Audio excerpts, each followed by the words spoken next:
AS18 related party disclosures में कुछ बातें जो हम लोगों ने डिस्कस करनी है, ये थ्योरेटिकल स्टैंडर्ड है, यानी इसके अंदर कोई ऐसे प्रैक्टिकल नहीं आते हैं, बट स्टिल आपको सब पता तो होना चाहिए। तो इसके अंदर हमारे पास क्या क्या चीज है, इसके अंदर सबसे पहले बात तो उठती है रिलेटेड पार्टीज का मीनिंग क्या है। रिलेटेड पार्टी का मीनिंग क्या है? तो रिलेटेड पार्टी का मतलब है जहां पर एक party has control oblique power to exercise significant influence over another party at any time during the period, यानी जहां एक पार्टी दूसरी पार्टी पर कंट्रोल या इन्फ्लुएंस एक्सरसाइज कर सकती है at any time during the period, हम उसे क्या बोलेंगे कि ये रिलेटेड पार्टीज होती हैं। तो इतने वर्ड को अगर हम देखें, इस डेफिनेशन को अगर हम पढ़ें, तो एट एनी टाइम का मतलब क्या हो गया? मतलब कभी भी, उस साल में। इसमें तो कुछ समझाने की आवश्यकता नहीं। पार्टी मतलब कौन हो गया? पार्टी मतलब पर्सन, कोई भी पर्सन हो सकता है। इसमें दो वर्ड्स आए, एक तो वर्ड आया कंट्रोल और दूसरा वर्ड आया इन्फ्लुएंस। तो मुझे बताओ कंट्रोल का मतलब क्या है? तो हमने कहा कंट्रोल तीन में से किसी भी प्रकार से आ सकता है, यानी कंट्रोल पर हमने तीन बातें कही कि कंट्रोल तीन में से किसी भी प्रकार से आ सकता है। वो क्या हो सकता है? जब आप होल्ड करते हैं voting power of more than 50%, जहां मोर देन 50% आप अपने पास पावर होल्ड करते हैं, तो वहां पर आपके पास इन दैट केस क्या आ जाता है? कंट्रोल आ जाता है। या आपके पास एक पावर होती है, वो पावर कौन सी होती है? Power to compose governing body of the entity, आप उसकी गवर्निंग बॉडी को बना सकते हैं। या तीसरा, आपके पास वोटिंग पावर है, कितने की? 20% और मोर, एंड आपके पास एक पावर है, किस चीज की पावर है? आपके पास पावर है टू डायरेक्ट, क्या डायरेक्ट करना है? Financial operating matters of the entity, यानी कि आपके पास डायरेक्ट करने की पावर होती है, उसको हम बोलते हैं कि हमारे पास कंट्रोल है। तो इन तीन सिचुएशंस में हम लोग अपने पास कंट्रोल बोलते हैं कि ये कंट्रोल है। इसको सब्सटेंशियल इंटरेस्ट भी कहते हैं। क्या बोलते हैं? Substantial interest. तो उसमें कोई दिक्कत की बात नहीं है। फिर उसके बाद हमने कहा कि what do you mean by significant influence. तो हमने कहा सिग्निफिकेंट इन्फ्लुएंस का मतलब क्या है? सिग्निफिकेंट इन्फ्लुएंस का मतलब है पावर टू पार्टिसिपेट। किसमें पार्टिसिपेट करना है? इन, फिर से वही, फाइनेंशियल ऑपरेटिंग मैटर्स, यानी जब आप फाइनेंशियल ऑपरेटिंग मैटर्स में पार्टिसिपेट करते हैं तो आता है। वैसे मुझे ये बताओ, पावर टू, जो ये फाइनेंशियल ऑपरेटिंग मैटर्स हैं या पावर टू पार्टिसिपेट है, इसका बेसिक काम क्या है? ये किसके पास पावर होती है? ये पावर डायरेक्टर्स के पास होती है। अगर यहां बोलो तो ये पावर किसके पास होती है? चेयरपर्सन। ये पावर किसके पास होती है? चेयरपर्सन के पास होती है। ये पावर किसके पास होती है? तो ये पावर होती है डायरेक्टर्स के पास। ज्यादातर अगर मैं कहूं तो ये डायरेक्टर, बोर्ड ऑफ डायरेक्टर के पास होती है। ठीक है ना? अच्छा, एक बात बताओ कि किसी फैक्ट्री में जाते हो, वहां पर जो गार्ड बैठे ना, उसके पास भी पावर है कि भीतर ना जाने दे, तो आप तो कहेंगे इसके पास भी पावर है, तो क्या वो पावर मानी जाएगी? नहीं भाई साहब, हम ये पावर जो देखते हैं ना, ये टॉप लेवल पे देखते हैं, यानी डायरेक्टर लेवल पे। वरना तो अकाउंटेंट के पास भी बड़ी पावर है, वरना तो कैशियर के पास भी बड़ी पावर है, वरना तो हर आदमी के पास वो डेलीगेटेड पावर है। क्या आप समझ रहे हैं? डेलीगेटेड का मतलब क्या हो गया?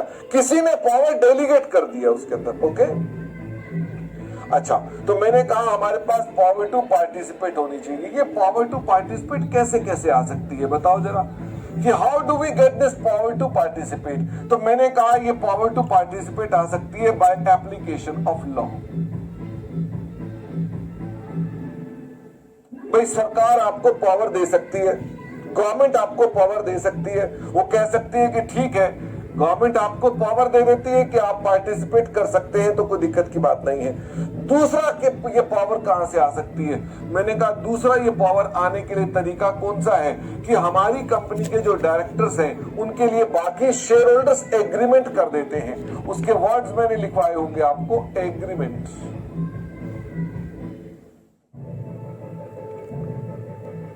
विद शेयर होल्डर, जिसके अंदर हमारे पास दूसरे शेयर होल्डर जो हैं वो एग्री कर लेते हैं कि साहब ठीक है, तुम हमारे बिहाफ पर जाकर काम कर सकते हो। इसका मतलब ये हो गया एग्रीमेंट विद शेयर होल्डर्स, दूसरे शेयर होल्डर ये पावर दे देते हैं। या मैंने कहा वोटिंग पावर्स, जब मैंने वोटिंग पावर की बात करी थी तो मैंने कहा था जनरली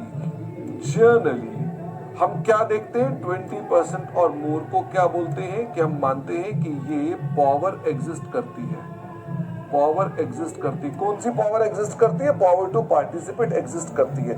अच्छा, मैंने जनरली बोला अगर क्वेश्चन आपको एविडेंस दे दे तो आप प्रेफरेंस किसको देंगे। अगर मान लो क्वेश्चन आपको अपना एविडेंस दे दे, वो आपको कहता है साहब कि 22% पर भी पावर नहीं है, यह क्वेश्चन कहता है 18% पर भी पावर नहीं है, तो आप क्वेश्चन को प्रेफर देंगे, फॉलो क्वेश्चन। इसका मतलब आपको ऐसी स्थिति में ये नहीं कहना अच्छा यहां पर भी क्या आपके पास 20% फिक्स्ड है, या यहां पर भी जनरल है। यहां पर हम अपने पास 20% बोलते हैं, तो यहां पर क्या है, यहां फिक्स्ड है, यहां 20% जो है जनरल है। इसका मतलब हम ऐसा बोलते हैं। तो हमने अपने पास ये आपके साथ बातें करी थी कि साहब ये हमारे पास कंट्रोल्स होते हैं या इन्फ्लुएंस होती है। फिर दूसरी बारी आ गई थी, दूसरी बारी पे क्या हमने बताना शुरू किया, हमने कहा साहब हमारे पास कुछ रिलेशनशिप्स हैं, जिन रिलेशनशिप्स को हम बोलते हैं कि ये रिलेशनशिप्स ऐसे हैं जिनके अंदर हम अपने पास जिनको अपने पास हम कवर कर लेते हैं और बोलते हैं कि these are related parties. Relationships किस पैराग्राफ में कवर्ड है, ये है पैरा 3 में, और पैरा 3 में भी फिर अलग अलग चीजें आ जाती है, ठीक है ना। तो 3 पैराग्राफ में एक है पैरा 3D, तो मुझे फटाफट से बताओ 3D में कौन हुआ करते थे। आप कहेंगे 3D से क्यों लिखा, जगह कम है ना, तो मैंने कहा पहले यहां छोटा वाला लिख देते हैं। तो 3D में कौन थे, 3D में थे की मैनेजमेंट पर्सन्स। ये जो की मैनेजमेंट पर्सन्स होते हैं ये कौन होते हैं, की मैनेजमेंट पर्सन्स होते हैं जिनके पास पावर है एंड रिस्पॉन्सिबिलिटी है ऑफ किस चीज की, प्लानिंग, डायरेक्टिंग एंड कंट्रोल। क्या आपको याद है, जिनके पास पावर एंड रिस्पॉन्सिबिलिटी है किस चीज की, प्लानिंग, डायरेक्टिंग एंड कंट्रोल। ये बात मैंने बताई हुई है आपको कि नहीं बताई थी। जिनके पास, अभिषेक कह रहे ये बात नहीं बताई थी, लेकिन देवेश कह रहे बताई थी, हैप्पी भी कह रहे आप बताई थी, आप बताई होगी। मैंने की मैनेजमेंट का मतलब वो है जो लोग प्लानिंग, डायरेक्टिंग एंड कंट्रोल करते हैं। इनमें कौन से डायरेक्टर आएंगे, फटाफट से बताओ, इसमें कौन से डायरेक्टर आएंगे, एग्जीक्यूटिव डायरेक्टर या नॉन एग्जीक्यूटिव डायरेक्टर। यानी जो डायरेक्टर केवल हमने सोनू सूद टाइप रखे हुए हैं या रियल में काम करने वाले। तो यहां पर जो काम करने वाले हैं, क्योंकि मैंने कहा ना जिनके पास power and responsibility of planning, directing and control है, इसका मतलब ये कर्मठ है, कर्मठ डायरेक्टर, ओके, यानी जो काम काज करते हैं। अच्छा, इनके साथ हम लोग आगे कुछ और भी लोग जोड़ते थे, वो कौन कौन थे, उनका नाम था रिलेटिव्स। वो कौन कौन से रिलेटिव्स थे, फटाफट से आप बताओ। हाँ, केशव कह रहे अगर डायरेक्टर नॉन एग्जीक्यूटिव है तो आएगा। केशव, की मैनेजमेंट पर्सन में जो डायरेक्टर काम ही नहीं करता वो कहां से आएगा, ओके, जो डायरेक्टर काम नहीं करता, सिर्फ सिंबॉलिक रखा, वो नहीं आएगा ना। इसके अंदर जो डायरेक्टर काम करते हैं वही आएंगे इसके अंदर, ठीक है ना। तो इसमें रिलेटिव्स कौन कौन से थे, इसमें रिलेटिव्स थे, यहां लिख दो, spouse, father, mother, sister, brother, son, daughters. हो गए ना, 1 2 3 4 5 6 7। क्या मजे की बात, आपको एक और रट्टा लगवाते हैं।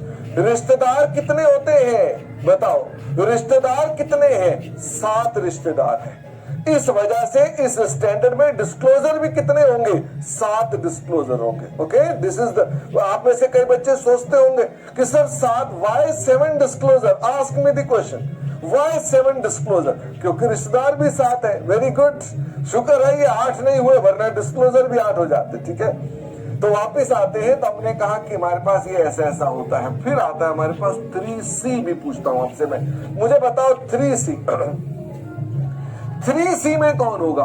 ये तो की मैनेजमेंट पर्सन है, वहां मैंने सिर्फ कहा इंडिविजुअल, यानी कोई भी शेयर होल्डर, सरल भाषा में कोई भी शेयर होल्डर, यानी जो कंपनी का डायरेक्टर नहीं है, कोई भी इंडिविजुअल। वो इंडिविजुअल जो हमें कंट्रोल करता है या इन्फ्लुएंस करता है, जो हमें कंट्रोल करता है या हमें इन्फ्लुएंस करता है। एंड इसमें भी क्या रिलेटिव्स हैं? क्या इसमें भी रिलेटिव्स है? द आंसर इज यस, इसमें भी वही 7 रिलेटिव्स है, और रिलेटिव्स का मतलब वही है। ठीक है, रिलेटिव्स का मतलब वही है जो हमने अपने पास ऊपर भी लिखा हुआ है। एक ही डब्बे से दोनों काम निपट गए। तो हमने कहा ये भी हमारे पास क्या माने जाएंगे? इसमें माने जाएंगे। मुझे बताओ 3A में कौन आते थे? फटाफट से बताओ, 3A में कौन से रिश्तेदार आते थे? 3A में आते थे एंटरप्राइजेस। एंटरप्राइजेस का मतलब क्या हो गया? Other than individuals, other than individuals. मैं इंडिविजुअल्स की बात नहीं कर रहा। एंटरप्राइजेस विच डायरेक्टली और इनडायरेक्टली, इनडायरेक्टली बेटा किसके थ्रू? इनडायरेक्टली थ्रू मतलब आगे किसके थ्रू जाना है हमने? Indirectly through subsidiary. क्या करते हैं? कंट्रोल और आर कंट्रोल्ड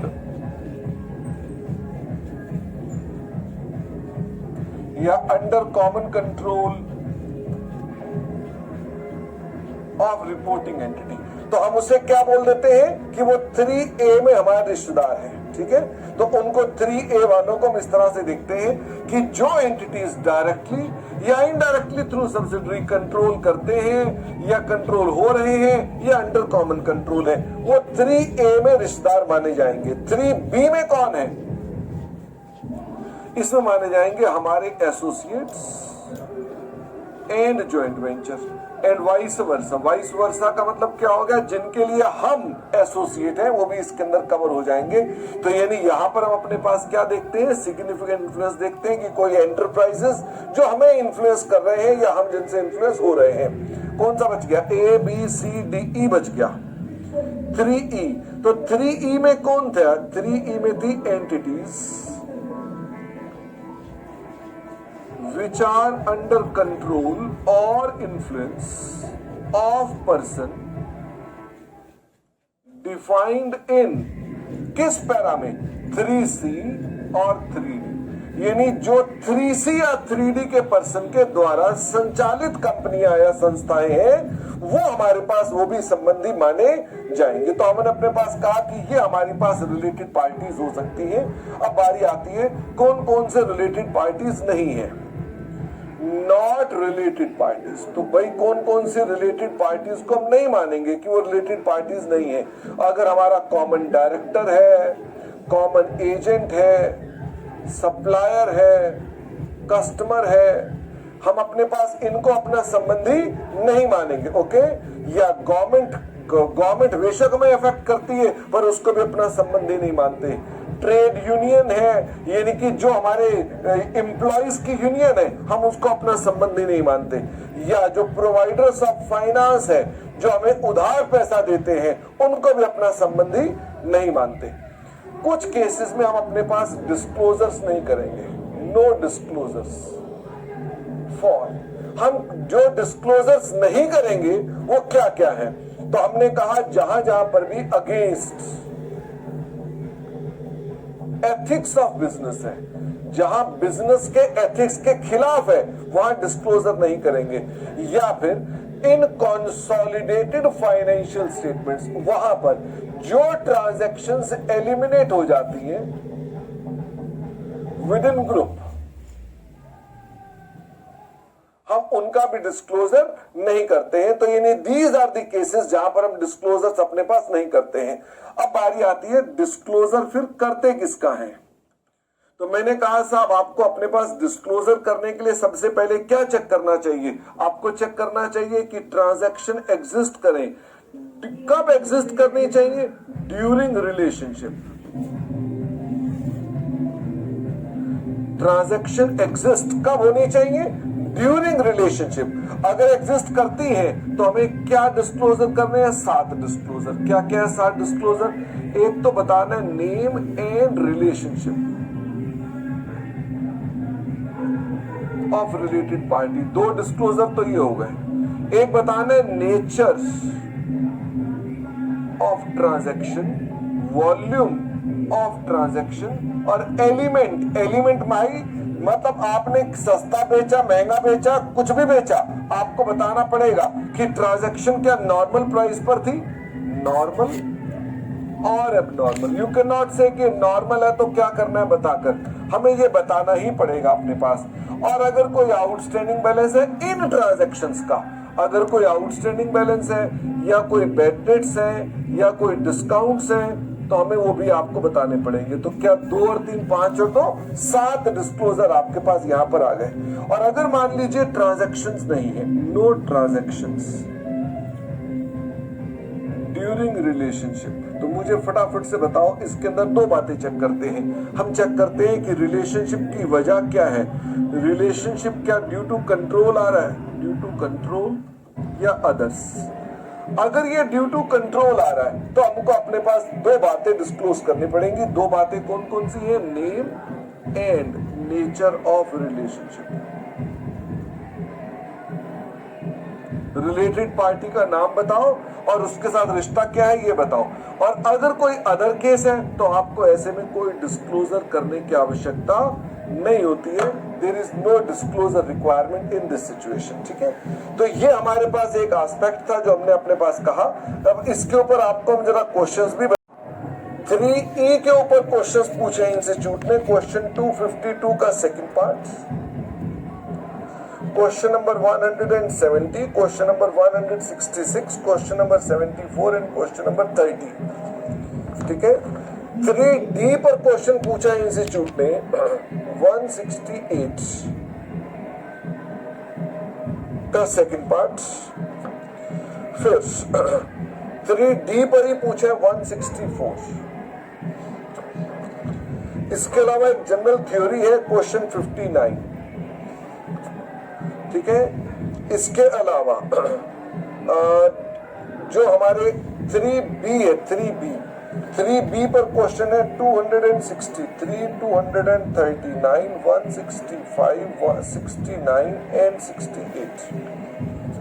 इसके अलावा हमारे पास एसोसिएट्स के बारे में भी पूछा हुआ है और वो है क्वेश्चन नंबर 276, 252 1, 233, 168 1 और क्वेश्चन नंबर 29। और इसके अलावा रिलेटेड पार्टीज के अंदर हमारे पास पावर टू पार्टिसिपेट के कंटेक्स्ट में पूछा उसने, which is question 269, which is question 169 and 167। तो ये है साहब आपके पास टोटल क्वेश्चंस जो आपको इस स्टैंडर्ड में चाहिए। ठीक है, इनमें से एक क्वेश्चन इंस्टीट्यूट ने गलत सॉल्व कर रखा है। वो क्वेश्चन है क्वेश्चन नंबर 276। ये क्वेश्चन ICAI ने रॉन्ग सॉल्व कर रखा है। ICAI wrong solution. ओके, तो अब इसके ऊपर हम जब बात करेंगे तो फिर बताएंगे क्या रॉन्ग कर रखा है, उसके ऊपर भी चर्चा करेंगे। तो ये एक शॉर्ट वीडियो बन गया। जब भी आप रिवीजन करेंगे तो आप